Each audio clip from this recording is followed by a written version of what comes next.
Mumpung ini masih pagi, saya mau masak nasi dulu.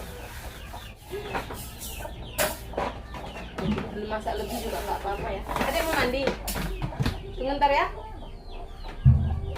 Assalamualaikum, halo teman-teman semua, apa kabar? Semoga dalam keadaan sehat, amin.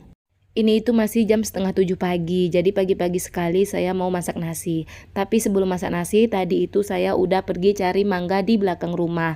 Ya biasa lah ya kalau ada buah mangga, kalau pagi-pagi sekali itu saya selalu cari ke belakang rumah. Ini itu tadi saya buat konten ya saat mencari buah mangga, tapi videonya saya akan pisah. Dan tadi kan anak saya juga minta mandiin ya pas saya nyuci beras, nanti videonya juga akan saya pisah.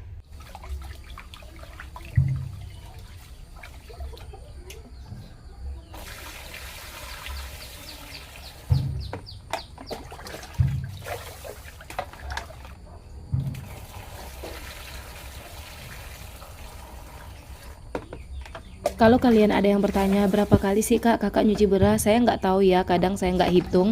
Pokoknya saya nyuci beras itu sampai airnya itu bening. Sebetulnya nyuci beras lebih dari 3 kali itu katanya nggak boleh ya, soalnya vitaminnya itu bisa hilang. Minimal nyuci beras itu hanya 3 kali, tapi kalau saya pribadi nggak tahu kenapa ya, saya kalau nyuci beras itu harus sampai airnya bening. Walaupun mereka bilang vitaminnya itu sudah nggak ada lagi, yang kita makan cuman ampasnya. Ya mau gimana lagi ya, beras saya itu kan beras bulog. Mungkin di sini yang pernah masak beras bulog akan tahu ya, kotornya, debunya, kutunya. Tapi ya mau gimana lagi ya, itu beras yang paling murah untuk saat ini karena sekarang harga beras itu melambung tinggi. Ini saya ada pisang ya teman-teman ya. Pisang ini dikasih sama tetangga. Ini rencananya saya mau bikin godok ya, tapi saya tuh masih ragu-ragu soalnya kalau saya bikin godok pasti nggak bakalan habis. Tapi kalau saya rebus pasti habis. Jadi saya tuh dari semalam mikir mau direbus atau mau dibikin godok. Tepung saya punya ya, saya punya tepung. Tapi sayangnya saya nggak punya minyak goreng. Ini kosong. Jadi setelah saya pikir-pikir, mendingan saya rebus aja ya. Soalnya kalau dibikin godok pun biasanya anak-anak saya itu nggak bakalan habis makannya. Tapi kalau direbus udah dijamin pasti habis. Harusnya ini direbus tadi malam ya, jadi bisa untuk sarapan pagi.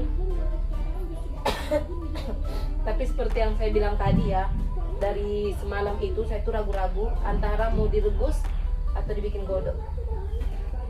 Ya udahlah ya, kita rebus aja ya. Kalau direbus tinggal dimakan, kalau dibikin godok harus banyak prosesnya, harus banyak bahannya, ada gula, ada minyak goreng, ada tepung. Kalau tepung saya punya, kalau gula saya punya, cuman minyak gorengnya saya nggak punya.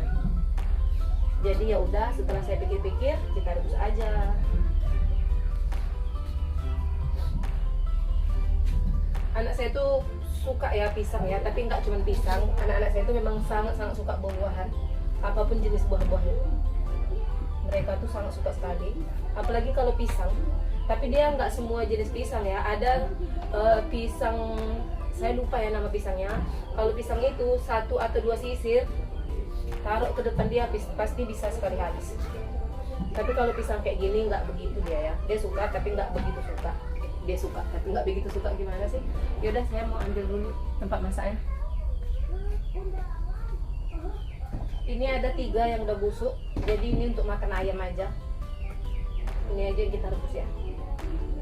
Sebetulnya ini udah cocok untuk digodok ya, soalnya udah lembek, udah terlalu masak. Tapi seperti yang saya bilang tadi ya, saya itu nggak ada minyak goreng. Jadi yang simple-simple aja kita rebus.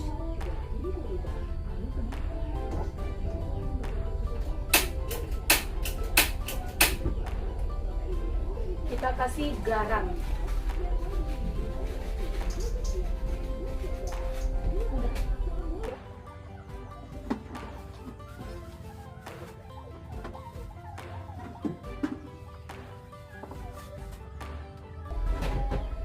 Ternyata saya masih ada ya teman-teman ya, gulai pakis yang kemarin. Saya tuh lupa. Tapi karena itu gulai pakisnya di dalam kulkas, dia nggak basi ya. Jadi tadi saya panaskan, terus kami makan di saat makan siang. Dan alhamdulillahnya nggak ada basi sama sekali, masih tetap enak. Saya kalau gulai sisa selalu simpan dalam kulkas ya. saya punya kacang panjang ya. Sudah saya patah-patahin, yang waktu itu saya beli sayuran 5.000 3 bungkus. Jadi hari ini mungkin ini mau saya sambar atau saya sayur bening. Ini sampah udah numpuk.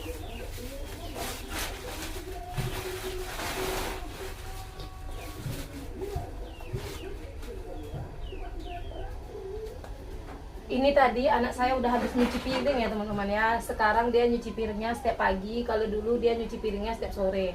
Soalnya sekarang kan lagi libur sekolah ya. Jadi dia nyuci piringnya itu pagi-pagi. Kalau dulu kalau dia lagi sekolah nyuci piringnya pasti di sore hari.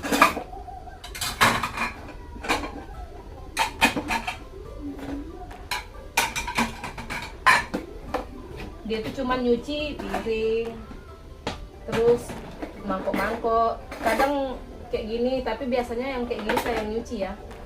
Tapi ini tadi dia cuci, ya udah biar aja. Soalnya menurut saya kalau dia nyuci yang seperti ini kurang bersih, tapi menurut saya.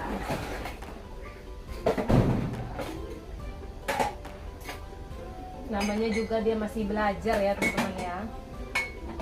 Jadi kadang kalau dia tuh nyucinya masih berminyak, pasti saya suruh cuci ulang.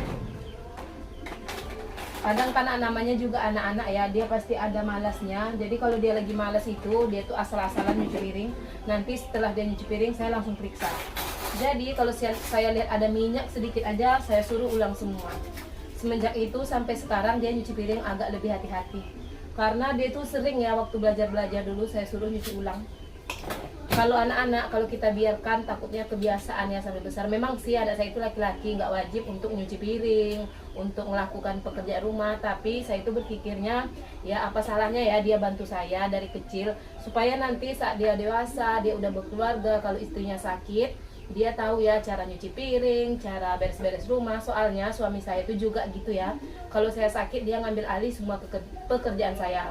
Mau masak, mau nyuci piring, mau beres-beres rumah. Walaupun kata dia tuh nggak dari kecil nggak pernah ngerjain kayak gitu, udah bisa semenjak berkeluarga aja katanya gitu. Tapi tetap aja ya, supaya anak saya itu terbiasa, makanya saya ajarkan sejak dini.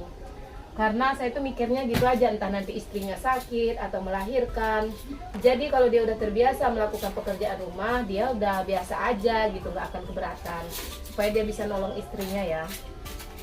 Anak laki-laki maupun anak perempuan menurut saya sama aja ya, kita harus memperlakukannya sama. Kalau menurut saya ya, sama-sama harus bisa melakukan pekerjaan rumah. Jadi kalau mereka berkeluarga, mereka udah nggak canggung lagi kalau ingin nolong istri atau ingin melayani suami. Bukan melayani yang aneh-aneh ya, maksudnya pekerjaan rumah. Tapi kan beda orang tua, beda pemikiran ya. Ada yang komplain kenapa anaknya laki-laki disuruh nyuci piring, disuruh bantu beres-beres rumah. Ada juga yang bilang, oh itu bagus supaya anak kita belajar sejak dini. Terkadang ada sebagian ibu atau mertua, dia punya anak laki-laki. Kalau dia lihat anak laki-lakinya bantu istrinya, entah nyuci piring, entah nimbain air mandi atau ngurus anak, dia akan komplain. Tapi kalau dia punya anak perempuan yang nggak dibantuin suami, dia juga komplain. Harusnya kita sebagai orang tua atau sebagai mertua, kita kan lihat tuh anak laki-laki kita membantu istrinya, kita harus senang. Anak perempuan kita dibantu suaminya, kita juga harus senang. Itu menurut saya ya, mungkin karena saya itu udah terbiasa ya dibantu suami, apa-apa itu dibantu suami. Jadi saya itu punya pikiran seperti itu. Saya nggak bakalan marah jika nanti anak laki-laki saya membantu istrinya, entah ngurus anak, entah nyuci piring, entah masak, pokoknya apapun yang mereka lakukan suami istri, saya nggak bakalan marah. Begitu juga dengan anak perempuan saya, dia memang harus wajib bisa melakukan pekerjaan rumah supaya suaminya itu gimana ya. Tapi zaman sekarang tergantung ya, tergantung suaminya juga. Sebaik apapun istrinya, kalau memang dasar suaminya nggak beres, tetap aja nggak beres. Begitu juga sebaliknya ya, kalau memang dasar suaminya baik, kalau istrinya nggak beres, tetap aja nggak beres. Soalnya di zaman sekarang itu maupun perempuan maupun laki-laki sama aja ya. Kalau memang udah dasarnya itu nggak baik, ya tetap aja nggak baik. Bukan berarti kita menyalahkan didikan orang tua ya. Soalnya nggak ada orang tua yang ingin mendidik anaknya itu dengan buruk. Apalagi di zaman sekarang ya, banyak istri yang selingkuh, banyak juga suami yang selingkuh. Tapi kalau di sini kebanyakan yang selingkuh itu istri ya. Kalau suami jarang, ada tapi jarang. Cuma kebanyakan perempuan. Makanya saya tuh berdoa dalam hati jangan sampai ada di keluarga kita atau di keluarga kita semua yang seperti itu. Amin. Soalnya waktu itu musim-musim ya istri selingkuh, banyak sekali dalam tahun itu berapa kali gitu ketangkap perempuan selingkuh atau istri selingkuh. Oh iya, karena itulah suami saya nggak ngasih saya izin untuk kerja ya. Sebetulnya saya tuh kepengen kerja, masuk PT gitu. Tapi kata suami, saya tuh sering ya saya kerja aja ya gitu. Saya sering sekali minta izin kerja. Enggak, nanti kamu selingkuh, katanya gitu ya. Padahal kalau kita mau selingkuh itu tanpa kita kerja pun, kita tetap di rumah pun, kalau pengen selingkuh ya tetap bisa selingkuh. Terus saya sering bilang ke suami ya, saya nggak bakalan selingkuh ya, nggak bakalan ada laki-laki yang berani deketin saya. Orang suara saya aja bisa sampai ke RT sebelah, saya bilang kayak gitu. Ah enggak lah, katanya. Itu alasan kenapa suami saya nggak pernah kasih izin saya kerja.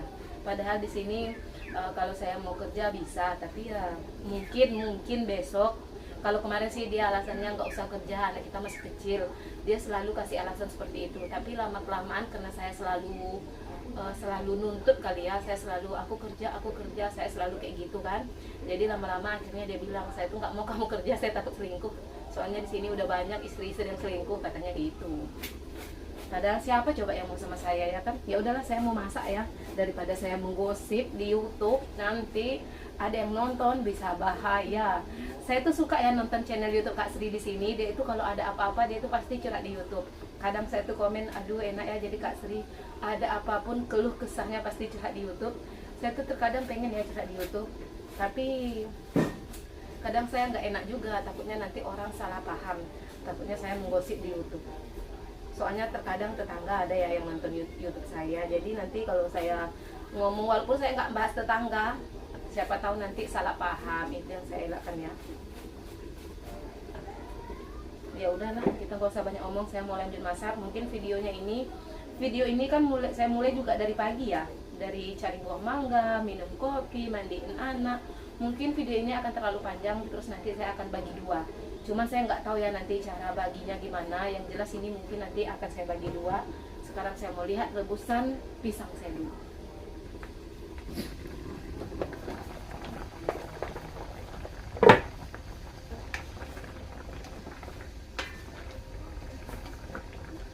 Ini direbus kayak gini aja udah enak ya.